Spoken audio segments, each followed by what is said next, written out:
Olá, investidores! Primeiramente, sejam bem-vindos. Hoje eu vim trazer um resumo breve do que está acontecendo no mercado no último mês, no último mês e meio aí por aí. Por que a Bolsa Brasileira vem caindo? E isso não tem relação nenhuma com o fundamento da empresa. Fique até o final do vídeo que você vai entender e isso vai pautar seus investimentos para o próximo ano. Vamos lá! O motivo principal da nossa Bolsa Brasileira estar caindo nesse último mês está diretamente ligada aos juros futuros americanos. Alguns dados da inflação americana, alguns dados de emprego americano vieram bem acima do esperado pela economia mundial. Isso fez com que os juros americanos subissem muito rápido. Então, toda a expectativa que tinha lá em dezembro de um corte de juros na economia americana foi por água abaixo. Primeiro, o mercado tinha uma estimativa que o governo americano iria cortar seus juros já em março, aqui pertinho já.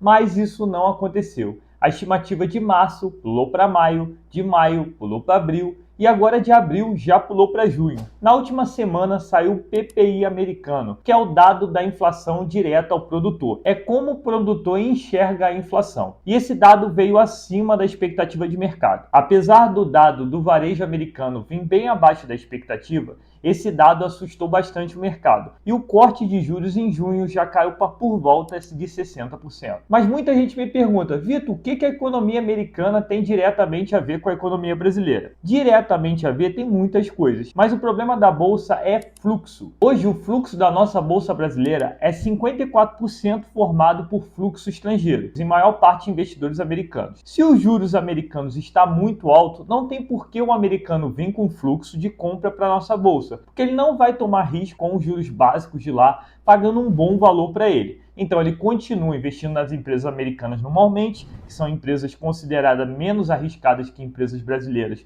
por causa da nossa economia, e continuam também em renda fixa americana. Então esse fluxo não vindo para cá, a gente acaba ficando na mão dos institucionais. Hoje, somente 13% do nosso mercado, 13% do fluxo comprador de nossas bolsas, é investidor CPF. Nós, investidores comuns, somos muito fracos aqui no Brasil. 28% do fluxo é investidor institucional. O que o investidor institucional faz para ganhar dinheiro nesse momento? Ele sabe que o fluxo estrangeiro não está vindo, então ele começa a fazer uma operação chamada short. Eles começam a operar descoberto para ganhar dinheiro não com a alta, mas assim com a queda. Isso faz um volume de pressão nas ações, principalmente os small caps, ser bastante forte. Então a gente viu aí que as empresas de dividendo, que é o índice DIV, subiram bastante, mas as empresas small caps caíram bastante. Isso está ligado diretamente ao valor de mercado dessas empresas. Por exemplo, uma small cap tem mais ou menos 2 bilhões de valor de mercado, enquanto uma mid cap tem por volta de 30 bilhões de valor de mercado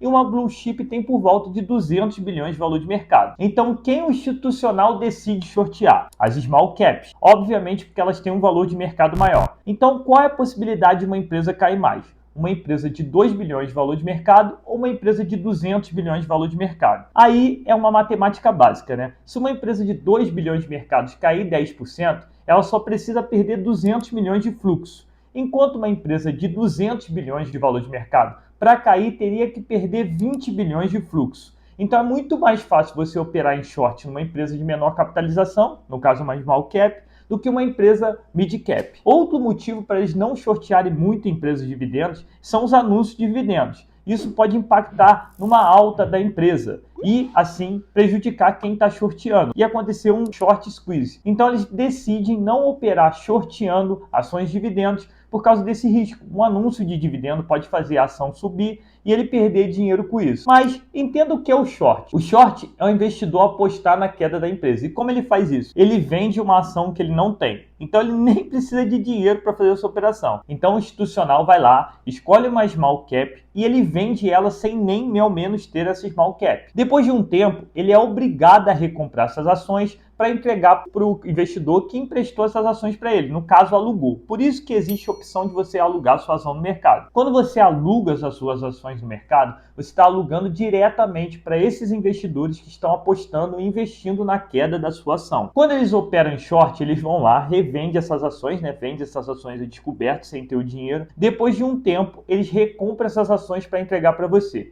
E o que eles ganham com essa operação? Por exemplo, se eles comprarem e alugarem uma ação de você a R$10 e shortearem essa ação até ela chegar a 6, Quando eles recomprarem para devolver para você essa ação a 6, eles ganham R$ 4 por ação, que é a diferença entre 10 e R$ 6. Isso sem investir nenhum capital deles. Óbvio que essa operação tem um enorme risco, já que a corretora cobra a garantia do investidor.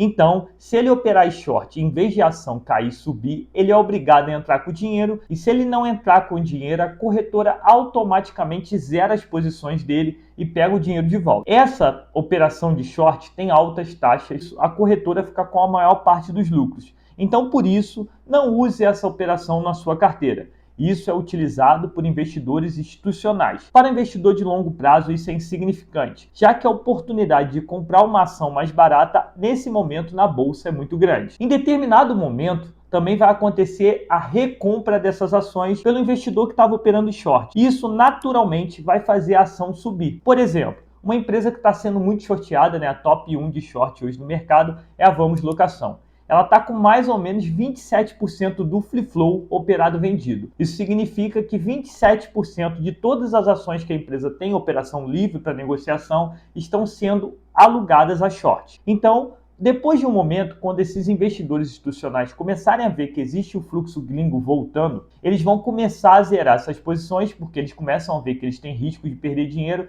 então eles vão ter que recomprar essas ações para devolver para os investidores que alugaram para ele. Nesse momento, 26% do free flow de Vamos vai ter que ser recomprado. Obviamente que esses investidores devem fazer isso muito aos poucos, para não acontecer o short squeeze. Se esse movimento for muito rápido, como é uma parte muito grande do free flow, pode acontecer o short squeeze e essa ação subir 10, 20, 30% em um único dia. Então, os investidores que estão operando em short vão começar a fazer essas operações bem devagar e torcendo para o fluxo gringo não voltar. Se o fluxo gringo voltar rapidamente, eles vão ter que zerar essa posição muito rápido. Então essa ação pode disparar e eles entrarem em um prejuízo muito grande. Isso já aconteceu com algumas empresas, inclusive um momento muito famoso foi o GameStop, que é o short squeeze da empresa GameStop, que aconteceu lá nos Estados Unidos. Tem séries na Netflix explicando sobre o que aconteceu com esse short squeeze.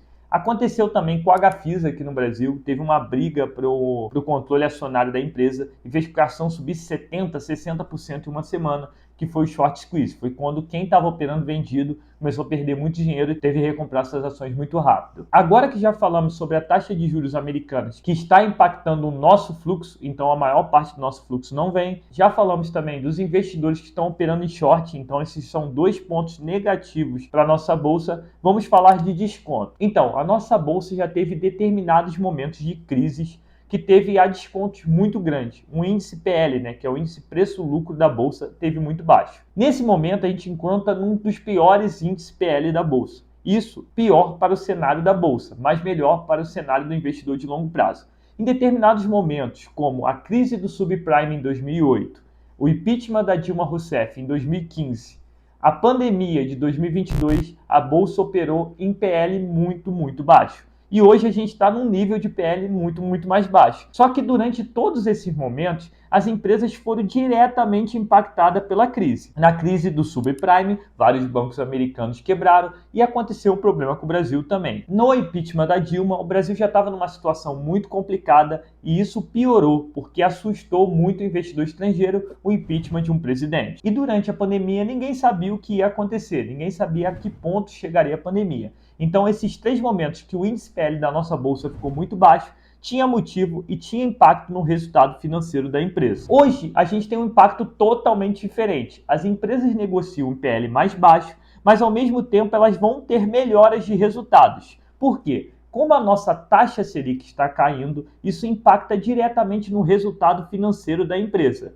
Algumas empresas que têm alavancagem financeira alta vão ter um alívio nessas dívidas e, consequentemente, os resultados financeiros vão aumentar. Então, hoje, olhando o PL da bolsa, ele está descontado, mas a tendência é que ele fique cada vez mais descontado se nossa bolsa não subir, principalmente nas empresas que têm dívida atrelada à Selic. Então, para o investidor de longo prazo, hoje a gente está num momento sensacional para comprar. A nossa bolsa está melhorando, os resultados da nossa bolsa estão melhorando, nossa bolsa está extremamente barata, que é um ponto interessante, já que o risco do ativo está diretamente ligado ao preço dele. Então, quanto mais barato um ativo está, menor é o risco de investir nele. Muita gente se assusta quando o ativo cai, Mas quando isso não tem fundamento nos resultados da empresa, isso é uma oportunidade excelente de compra. E como eu já falei, basicamente é fluxo que está fazendo essas empresas caírem. E operações short, porque também é um volume especulador muito grande. Sim, hoje a gente aprendeu por que nossa bolsa está sendo impactada nesse curto prazo, lembrando que ela já subiu bastante aí no médio prazo. Descobrimos que, em primeiro lugar, é o fluxo gringo, causado por uma economia muito mais forte do que se esperava, uma taxa de juros muito mais alta do que se esperava e uma tendência de baixa, corte desses juros muito menor para o médio prazo. Então isso impactou o fluxo. O segundo é o investidor institucional se aproveitando da falta do fluxo. Então eles estão shorteando o mercado, causando uma repressão no free flow e empurrando nossa bolsa para baixo. Mas também hoje a gente aprendeu que a nossa bolsa está muito mais barata e está em níveis de PL em baixas históricas, como na crise do subprime, no impeachment da Dilma e na pandemia de 2020. Sendo assim, sabemos que para o investidor de longo prazo, comprando boas empresas, pagando preços bons por resultados futuros excelentes, você estará fazendo um ótimo investimento de longo prazo. Realinhe seus objetivos. Lembre-se sempre, eu gosto de falar, bolsa é investimento de longo prazo. Sendo assim, de 1 a 5 anos, tudo é considerado curto prazo. De 5 a 10 anos, tudo é considerado médio prazo. E de 10 anos para frente é considerado longo prazo. Então, se seu objetivo é investir para longo prazo, a bolsa é seu lugar. Se seu objetivo é investir para curto prazo, seria ideal você migrar seus investimentos para a renda fixa. Primeiramente, obrigado por ficar até o final do vídeo. Se esse conteúdo te ajudou, não se esqueça de deixar seu like, se inscrever no canal e compartilhar esse vídeo com seus amigos. Se puder também, deixe nos comentários dúvidas e sugestões para novos vídeos.